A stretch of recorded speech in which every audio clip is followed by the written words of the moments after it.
мындай сабатсыздыкка эмнеден улам келдик? Таасир берген факторлордон баштасакпы деп турам. Агай. Мен баштайынбы. Рахмат, саламатсыздарбы, урматтуу телекөрүүчүлөр.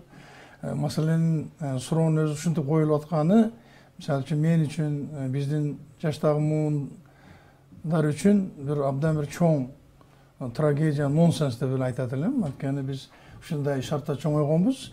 Сабатсыздын баары жоюлуп, 30-40 жылдары, аяк ашып барса 50 жылдары, анан биз туташ сабаттуулукка өткөнбүз деген муундун өкүлүмүн мен. Чындыгы ошондой болгон. Тоонун чокусунан баштап, деңиздин түбүнө чейин жашагандардын баардыгы баягындай мындай эметип айтканда, салыштырмалуу болуп айтканда, Советтер Союзунун эң чоң жетишкендиги ошол болгон. Сабаттуулук. Ал турсун кийинки баягы өнүккөн социализм доору деп бир баягындай нерсе бар эле биздин илимий коммунизмде. Анда дагы бир келечекте кандайдыр жылдардан кийин биз туташ жогорку билим алуу стадиясына өтөбүз деген. Анан келип тарыхтын ушу катаклизм ушундай экен. Мынакей эми азыр силер журналисттер сабатсыздык, туташ сабатсыздыкка кантип кирип кеттик деген атайын ушул немени өткөрүп атасыңар. Мунун дагы өзүнүн тарыхый себептери бар. Тилекке каршы ошо эгемендүүлүк алганда бул абдан чоң биз үчүн олжо болду, кыргыздар үчүн, биздин мамлекет үчүн, биздин өлкө үчүн, бирок көп нерсени жоготуп алдык да. Биринчи өндүрүштү жоготтук, ПЕСАК программасы менен. Андай эффективдер иштеп аткан колхоз совхоздор жоюлуп кетти. Анан каяктагы эле бир бизге жат болгон либералдык саясат, либералдык экономика кирди. Бирок ошолордун фонунда өзүбүздүн жогорку деңгээлдеги сабаттуу нерсебизден ажырап калдык да. Айыланайындар, кече эле ушундай болуп атык беле, эми каякта көздөй кетип атабыз деген нерсе бүгүн жөн эле баягы кадимки эле демейдегидей эле суроо болуп калды. Ал турсун мен ушинтип айтат элем, мына мен ушул тил комиссиясына келип жетекчи болуп келгениме 4 эле күн болуп атат. Ушундай деп айтат элем, балким мен визавилерим эмне дешет, кээде сабатсыздык кандайдыр бир мындай демейдегидей эле көрүнүш болуп, ал турсун кээ бир учурда эмне болуптур эми жогорку кеңеште депутат болуш үчүн билимдин деле кереги жок, жогорку билимдин дегенде маселелер коюлбады. Болгондо дагы мен сыйлаган кээ бир алдыга умтулган депутаттар көтөрүп атканын өзү, демек биз бул жагынан өзүбүз күнөөлүү экенбиз. Биринчи кезекте саясатты жүргүзүүнүн акыбалы билим берүү системасында жана башка ушуга алып келгендиги жөнүндө ушу көп ойлончу болуп атам да. Бирок ошол кыргызчасын жазган күндө деле кыргызча сабаттуу жазабы деген да маселе чыгып атпайбы анда? Сабатсыздык, кыргыз тилинен сабатсыз ошо окуганда мындай катасын оңдоп кое турганга деңгээли жетпесе, анда ал сабатсыз деп эле эсептелинет да. Кептин баары ким менен иштегенде, ошону уюштура билген күчтөрдө, ошону уюштура берген. Мен даже айтат элем биздин саясий жетекчиликте. Мен кыргызча жазам деп жазып аракет кылгандар бар, ал жазалабы, чынында жазалбайбы? Бул абдан чоң маселе. Мен 2020 жылы азыркы учурдагы иштеп жаткан конституциянын, ошо конституциялык кеңештин мүчөсү болдум да. Маселе турду, эми депутаттардын варианты деп келди бизге, бирок биз фактически аны башкадан жаздык. Бирок биринчи жолу конституцияны биз кыргызча жаздык да. Кыргызча жаздык. Анан орусчага которулду. Мына азыр конституциянын эми балким бар системалуу кандайдыр талаш-таштар болушу мүмкүн, бирок тили мага жагат дагы. 2010 жылда конституцияга караганда. Аны жазсак болот да. Кептин баардыгы биздин өзүбүздүн кайдыгерлигибизде, анан жөн эле баягындай стереотипке көнүп калгандыгыбызда. Мен ар кандай нерсенин натыйжасын эмес, себебин аныктоого аракет кылам да. Себеби мен физик, математик катары мен ошондон чоңойгонмун. Биринчи алгоритм түзөм дагы, анан ошондон эле чекесинде иш кылам.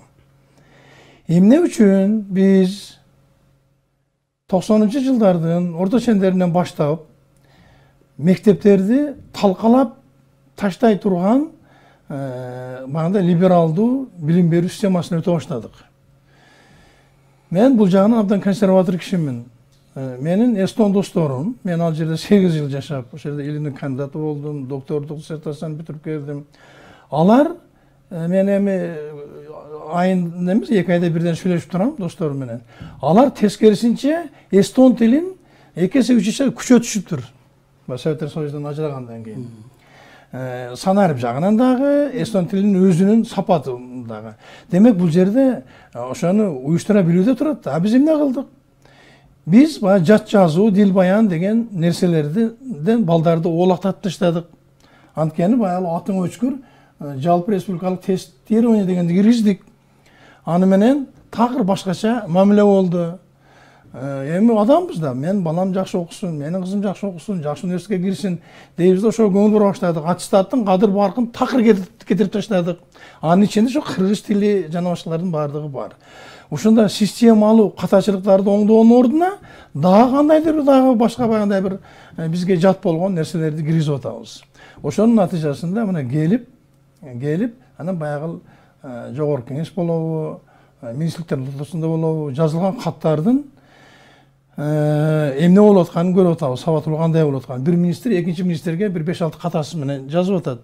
Ал турсун билим берүү бир министрибиз айтты го, бир эки ката болсо эч нерсе болбойт деп. Ошого нерселерди абдан катуу кароо. Нерсе кечээ дагы айтылды, катага эмес, мазмунуна көңүл буруу деген. Ооба. Биз эми сочинение деп коеюнчу, дил баян жазганыбызда стилистикалык катасын, мен эми физик болсом дагы эсимде калган ал. Баягы эле пунктуация алгандай мындайларын айтпай эле коеюн. Алардын баардыгын билип, аларды мындай нормасына туура келтирип жазып чоңойгонбуз да. Вот андай нерсе азыр жоголду. Балдардын элементарный эле моторикасы жок болду да азыр эми. Вот ушулардын баарын кайта кайтып келүү аркылуу гана биз эме кылабыз. Мен азыр ошол менен чоңойгон эстонец досум, Таллин университетинин ректору, алар такыр отказ беришти, такыр баш тартышкан мындай нерседенчи. Эстон тили. Аларда бардык мамлекеттик кызматтагылар үчүн биринчи эме болот, босого болот. Адан өтсө анан кийин анан ал башка баягындай жумушка эме кылабыз. Сиз ошондо кош тилдүүлүк болбосун, ошо кыргыз тили эле колдонсун деп атасызбы? Кош тилдүүлүк болбосун деп биз эмеден өткөрө албай койдук. Акыркы конституциядан. Эми бул жерде баягы саясий баягындай бир эмелер болуп атат да. Чынында биз менен эле менимче Казакстан ошондой конституция менен жашап атат. Буну жөн эле чечсе болот. Бирок мыйзамдар жанагы документтердин баардыгы, иш кагаздары мамлекеттик тилде жазылсын деген. Мамлекеттик тилде жазылсын деген талап бар. Ал мыйзамда дагы бар. Мамлекеттик тилде айтмакчы иш кагаздардын баардыгынын баягы нускалары берилген, иштеп чыгарылган. Башка маселе биз ошону колдонуп, катуу тартип менен аткарып атабыз. Жок. Элементардыгы жалкоолук, же болбосо кайдыгерлик болуп атат да. Агай, ушул сабатсыздыкты жоюуда мамлекеттик тил комиссиясынын мындай орду канчалык укуктар жетиштүүбү бир маселени чечүүгө? Өткөндө мамлекеттик тил боюнча мыйзам долбоору, конституциялык мыйзам деп кабыл алынган бул жолу, жаңы конституцияда. Долбоор азырынча. Азырынча долбоор болуп атат. Ал жерде мен билгенден жакшы нерселер жазылган. Абдан жакшы нерселер бар экен. Анткени аны абдан күчтүү тилчи академик Мусаев менин мурдагы жетекчи, ошол киши өзү башкарып, өзү ошонун үстүндө иштептир. Мага айтты, башкасын баарын таштап коелу, ошол мыйзам долбоору менен болду деп. Мен окуп атам, күнү түнү окуп атам. Анан бир нерсе абдан чоң ачылыш болду мен үчүн. Расмий тил жөнүндө мыйзамды айтпадыбы, профессор? Анда ошентип жазылган. Мен орусчасын айтайынбы? Значит, официальный язык – это есть язык межнационального общения Кыргызской республики. То есть Кыргыз республикасынын ичинде улуттар аралык пикир алышуу эмеси деп. Ошол статусту азыр эмеге жазышыптыр. Конституциялык мыйзамга жаңы. Анан билесиздерби мен эмнени байкадым? Ошого каршы бүт бейөкмөт уюмдары, кээ бир орус тилдүү уюмдар, ал турсун Россиянын элчилиги баардык өздөрүнүн каршы пикирлерин жазып, тим эле тиги иштеп аткан демилгечилердин түн уйкусунан качырышыптыр да. Мен эми сизге эмес, бир университеттин атынан, же болбосо билим берүү министрлигинин атынан өздөрүнүн пикирлерин жазган документ тапкан жокмун. Билим берүү министрлигинен келиптир, ал жерден аттай өтүп кетишиптир. Мына көрдүңүздөрбү? Бизде баягы стереотип болуп калганда, биз көнүп калганбыз. Окуй, ушул тил, ушул биринчи орунда коюлуш керек, баардык нерселер ушундай болуш керек деп. Биз азыр ошонун үстүндө иштеп атабыз. Мен азыр бир аз сурандым, бирок чечим кабыл алына элек.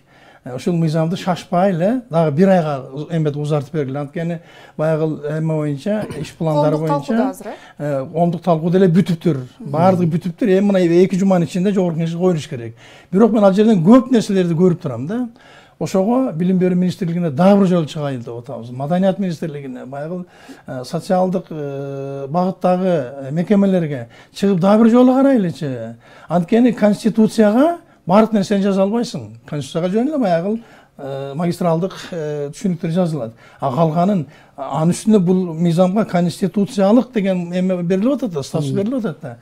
Ошон үчүн мен мына теле көрүүчүлөрдөн да суранат элем. Эгерде бул маселени чечсек керек, 1-2 күндүн ичинде чечип узарта турган болсок, анда дагы бир сера карап, ошол конституциялык мыйзамдын өзү менен эле көп нерселерди күчөтүү. Эми бул деле колубуздан келет. Буюрса, Кудай ден соолук берсе, бирибиздин пикирлешип болсок, муну жасайбыз. Башка маселе дагы келип анын аткарышында турат да.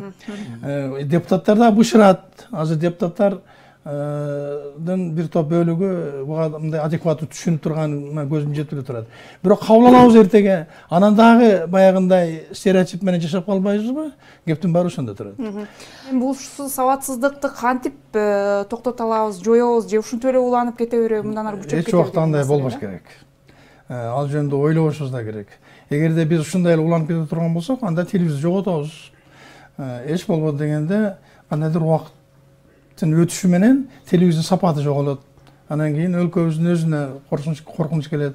Ошондуктан мисалы үчүн мага кече президент абдан конкреттүү тапшырма койду. Ага Кабминдин, Минкаптын башчысы да катышты. Жакында буюрса биз абдан чоң бир ушундай бир чечим кабыл алуу алдында турабыз. Убакытты үнөмдөө максатында биринчи мыйзамды өткөрүп алуу вазифасын аткарып атабыз азыр. Мамлекеттик тил боюнча. Мамлекеттик тил боюнча. Буюрса аны жасайбыз. Ага жарыш эле абдан катуу мүнөздөгү талаптар коюла баштайт. Ар бир областтарда болобу, райондордо болобу, бирден экиден дагы эле баягы адистер бар. Айрыкча Бишкек мэриясы менен Ош мэриясында абдан актуалдуу турат бул маселе. Отушулардын баардыгын администрациялоо жолу менен аткаруу ишин мен колубуздан келет деп ойлойм. Башка маселе идеология. Биз эми ошону өзүбүздүн каныбызга, жаныбызга сиңире турган шартты түзө алабызбы? Ошол патриоттуулугубузду өрчүтүп, бирибизди ушундай контролдоп, ошол ишти жасап кете алабызбы? Кептин баары ушунда турат. Мына Садык Алахан айтып атпайбы? Таласка мончаны көтөрүп бардык эле. Ооба, туура, жакшы. Министрликтер иш кылып атышат. Министрликтердин өзүнүн атайын акчалары бөлүнөт. Ошондой нерселерге. Ушулардын баардыгы мен атайын мына бул биздин комиссиянын интернет баракчасына кирдим эле. Аш барса бир 10-15 эмени илип коюшуптур. Иш кагаздарды кыргыз тилинде. Бирок бул системалуу түрдө болуш керек. Ар бир министрликтин өзүнүн керт баш менен жооп бере тургандай талаптарды коюу жолун ишке ашырышыбыз керек.